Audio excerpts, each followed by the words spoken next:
What's up? In this video, I'm just going to give you my thoughts about the Akai Force. I've had this thing for a week now, so I figure I'll go ahead and get a video out there just giving my thoughts about it. I made my first song on it yesterday. I went ahead and released that video. I wanted to get it out there because I was like, I had it for a week. I got to get a song, you know? But I've been reading the manual. I've been going over things. I haven't read the whole manual yet, but I read a good little bit of the manual, you know, and I put the manual into practice. And I got to say I have a lot to learn. But so far, I really like it. I really like the Akai Force, and I want to give you my thoughts. This is going to be like an unofficial review. I'm sure whatever I say today will probably change tomorrow, but I'm going to give you my thoughts about it. And if you're new to the channel, I am an MPC Live user, so I might mention the MPC Live a couple times. I'm not really trying to compare the two completely. But I might mention it here and there just because this is actually the MPC 3.0 software on here.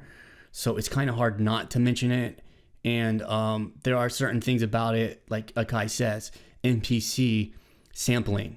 Like they say it's MPC sampling. So it's kind of unavoidable for me. All right. And I'll say I'm using this just to make music right now. And I don't play any type of genre of music. I just like to make whatever I want to make. I listen to everything, so I make what I want to make. I don't really say, oh, I'm going to make a house song and then make house. And I'm not trying to DJ with this, so I'm not like, okay, let me make a DJ set. I really just want to make songs, so this is going to be a review about my process and how I kind of did make this particular song and my thoughts about it. All right, so once you open a project, this is the default view in the Force. This is called the Matrix view or the Matrix mode. And there's a button right there for Matrix mode, so you can get to this at any point in time. But you do see your tracks right here.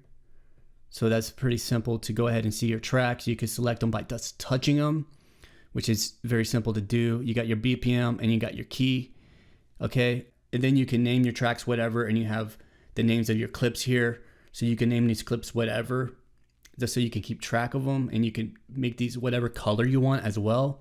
So I'll do videos covering what clips are and things like that, and the future, and go into details. But basically each one of these boxes contains a clip, and a clip is basically, how do you say it? It's basically a sequence of some kind of audio. All right, so you can have MIDI notes in there, or you can have actual audio in there. All right, so you can see here, if I push select and touch a clip down here, I could select different clips. All right, and if I want to go into what is actually on that clip, you can see I have this one selected. There's like a white box around it. So if I push clip, now I can see the data that's inside of that clip. So it's pretty simple to edit. All right. And there's different ways to edit your clip in here. Like I can actually touch and put the notes I want into it right here, or I could program a list.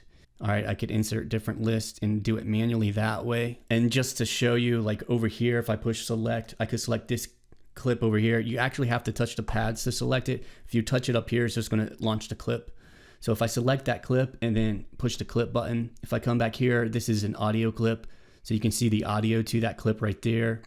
And then you could affect the regions and different things. And you can actually assign the samples to different clips right there. All right, so whenever you're working with clips, it takes some getting used to on how to do this, because you have all your functions in the menu up here, and then you have a bunch of functions on the side here. So you got to basically learn what everything does. So if you don't know what all the buttons do, you might get kind of lost in the situation here. Although I will say it is kind of a simple device to use. If you don't know what things do, it can be kind of complicated. All right, because there are a lot of buttons. Once you learn what everything does, you're good. I'm still learning it, but I didn't find any issue like copying over clips, because you can actually copy clips and paste them. You could copy scenes. You could copy this whole row here and paste it. You could copy tracks and paste them.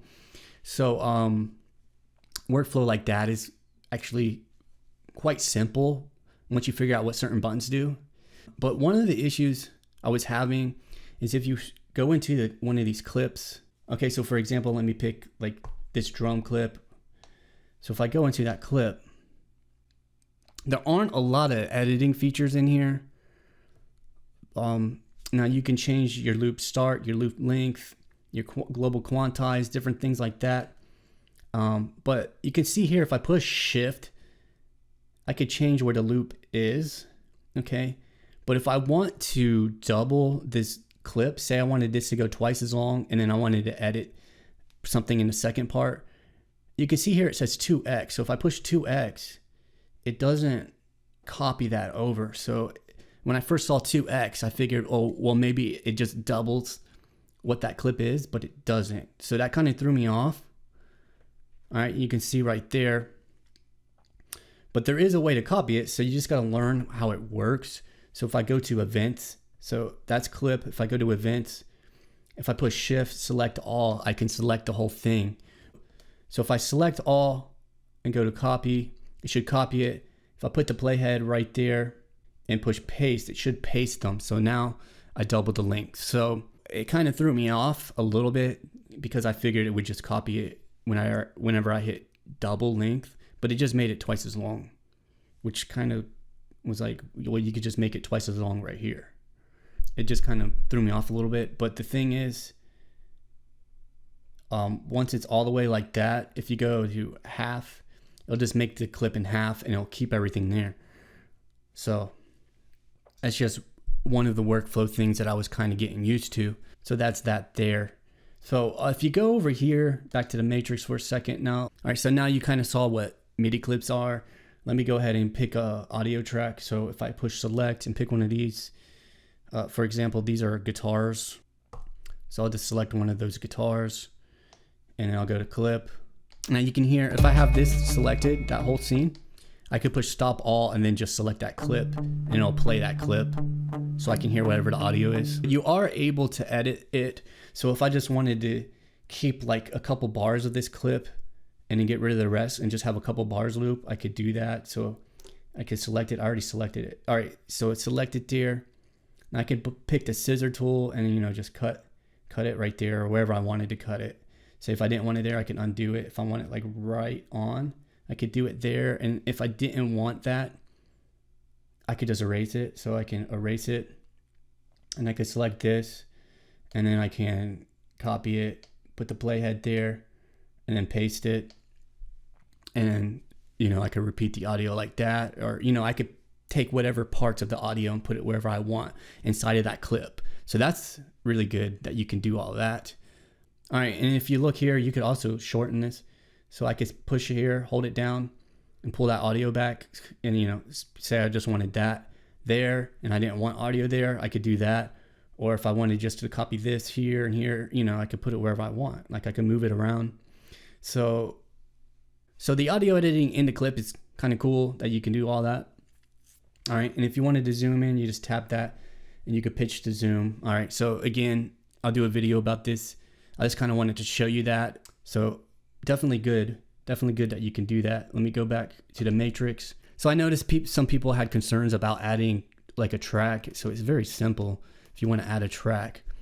So if you go to this empty region here, you can see there's a plus. You just push plus and you pick whatever track type you want. So if I wanted a drum track, I put that. So now I have a drum track. So if I go to my browser, let me show you this. If I go to browser or if I just go to load, all right, that's going to take me over to here. I could tap kits and load whatever kit I want. Go ahead and push load. So now if I go back to the matrix, I have that kit. So let me show you how some of these functions function down here. All right. So if I go to note, I should be able to play that. All right, and you can record these notes live inside of a clip if you wanted to. So that's good there. And you can actually overdub as well. So that's good. You can go to sequence or step sequence. That's going to bring you to the sequencer here. Now you'll see I'm changing stuff down here and up here is not changing. So they're kind of independent of each other. Now the only thing that really isn't independent is if I have this in launch mode, the clips follow. All right, so these clips up here are going to follow the pads. All right, so let me go back to the step sequencer. So there's a step sequencer here. If I wanted to step sequence, so if I want to add a clip, all I would have to do is just touch here. It's going to add a clip automatically. Once you sequence something, it's going to add it in there. All right, or I could just double tap on the screen. All right, so it's simple to add clips in there.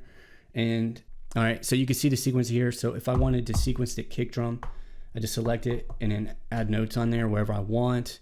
And then I can launch it. Now, if I wanted to see what that looked like up here on the screen, if I go to menu and then I go to step sequencer, so here's your step sequencer here. And it's kind of goofy because you could push up bars here and it doesn't change it down here. All right, so I thought that was kind of weird because watch, whenever this comes around, this green light indicates where it's at on the beat, but then it keeps going and then it's like, where's the rest of it? So it took me reading the manual to figure out how to get to it down here. Because I figured if you just push bars up and down on the step sequencer, you'd be able to do it. But that's not the case. You actually have to hold step sequence down and then tap over, and now I have access to the other bars. See? All right, so not a big deal. You just have to be aware of that. All right, so that's pretty much how you can add a drum track and then add, a sequence pretty easily. Let me go back to the matrix. So the matrix is kind of like the home screen. That's kind of how I see it anyway. All right, and then if you go here, you push the plus, say you wanted a key group or even a plugin, push plugin. All right, so now I have a synthesizer. So if I push shift and clip, it's going to take me over to track edit. All right, and this is what shows up in track edit. Now I have access to that synthesizer and all the parameters of that. So it's pretty simple to do. And the same thing, you can use the step sequence to do this. Now there are different modes in the step sequencer. You can see up here, there's drum mode, melodic mode, and lanes. So melodic mode, it's going to give you more keys down here to play. But it's the same thing. If I tap that pad, if I want to program that note, I just select that. If I want to program a different note, I select a different note and program it. All right. And now when it comes back around, you'll hear it. All right, just kind of show you how it works. All right, that's how it works. All right, so pretty cool there. That's how you edit the track. So if you go back to the menu and then track edit, that's the same thing. Simple enough, right?